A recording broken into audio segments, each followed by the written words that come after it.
دوستان بریم یه سناریو احساسی ببینیم و بیایم.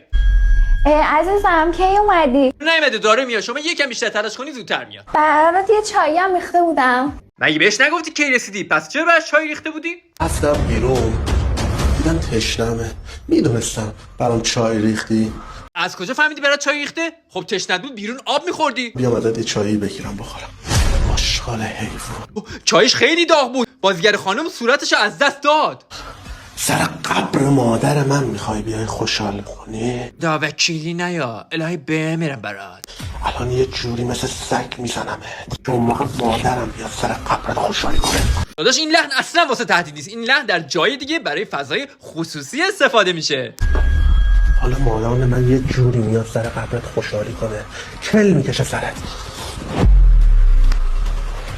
شانس آوردی مامانم اینجاست. نظر من کلاسه کنترل خشم رو تو خشمت خیلی زیاده واسه جامعه خیلی مضری.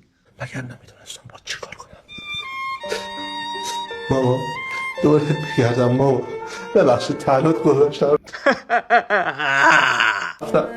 تو رو خدا منو ببخشید بابا. مامان جان در حال مدیتیشن کردن هستن. از ماتریکس خارج شدن. مزاحم آرامشش نشو. دورت بگردم اهلیت که نشدی، پسرت که نمورده، اصلا گوره بابای هرچی زنه. من تو رو سرم نگه میدارم ماما، قربونت برم. مادر همه جان و تنم. شاهکار هنری ادامه هم داره. احتمالاً میخواد پدرم به این شاهکار اضافه کنه. نتیجه اخلاقی وقتی که بیرون از خونه از تشنگی مردین حتی برای چای خوردن آب خوردن هم خونه نیاین.